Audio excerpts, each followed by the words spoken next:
What up YouTube fam, we in here, anthonytoglife, back with another video.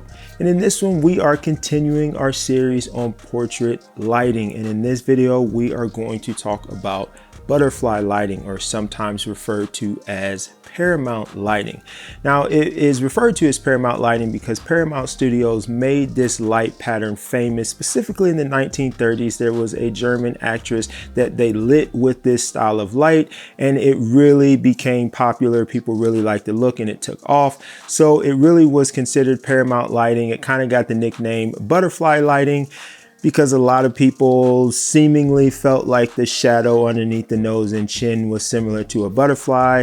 It's debatable on if that really is the case or not. You can see or not see what you want or don't want, but that is what it is. It is called butterfly lighting. So that's what we are going to talk about in this video. Now, butterfly lighting is one of my favorite ways to light a subject because it is, number one, a very flattering light. And it also really helps to sculpt the face. So if you have a subject with a more round face, and I got that right in this video, if you have a subject with a more round face, butterfly lighting will go very far in helping to sculpt that face and really slim that face down. And because the light is in a lot of ways positioned like flat lighting, it really can be used for any subject, whether they're young, old, wrinkles, blemishes, whatever. It really helps to soften the skin. Butterfly lighting is a very soft type of light.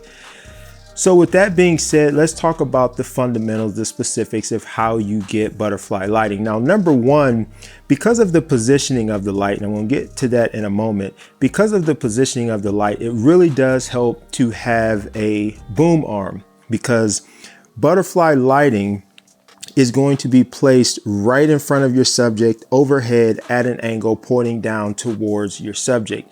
So you really need a boom arm to be able to do that. Now, if you don't have a boom arm, can you still position the light to get butterfly lighting? You can. You are limited in some ways, but you can do it by placing your light slightly off center from your subject, so that light for all intent is still somewhat right in front of them. And then if you use a telephoto lens, and the longer that you can use, the longer lens you could use, the better. If you use a telephoto lens, it will narrow down that angle of view, so then that way you can still get your subject in frame, even though that light stand is kind of right in front of them. Now, of course, you're going to be limited to really a headshot, maybe half body, depending upon the length, the focal length that you're using. But for the most part, if you're just looking to do a headshot, you can get away with using a regular light stand and just kind of place it a little bit off center. But to really be able to use and have flexibility when it comes to butterfly lighting, you really want to have a boom arm or a boom light stand. So that way you can boom that light out, place it right in front of your subject at an angle, angled down. Now, in terms of the angle of the light, you do have some flexibility to play with that. Now, what you want to make sure and what you want to watch out for is, number one, you want that shadow to be even under the nose. So if the light is too far to the left or right, you're going to start getting into loop lighting. And so your shadow is going to be more to the side than it will be directly under the nose and chin. And when it comes to butterfly lighting, you really want that shadow to be very evenly placed underneath the nose and underneath the chin.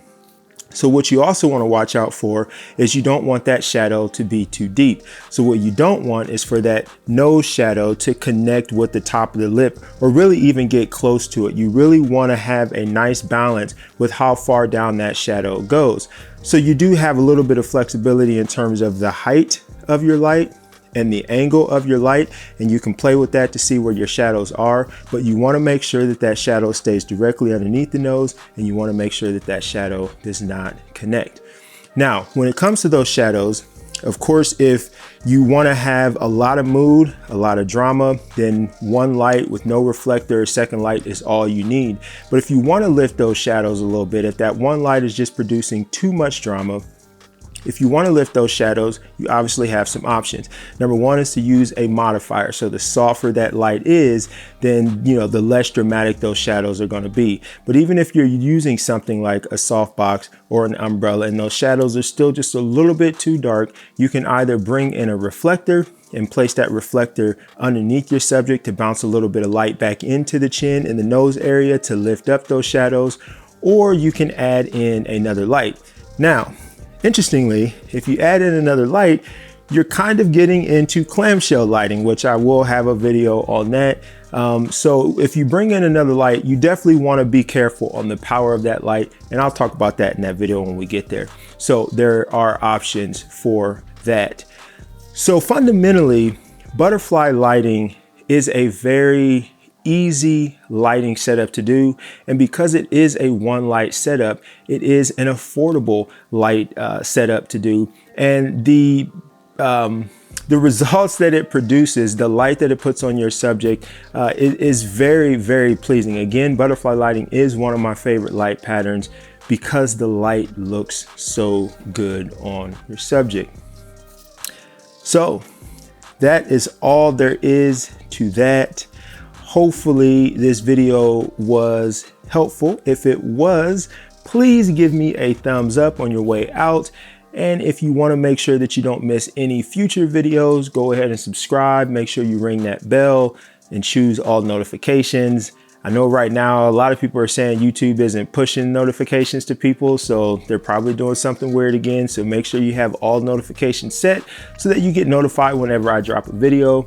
As always, I appreciate your support. I appreciate you being here. I appreciate you watching my videos. And until the next video, take care.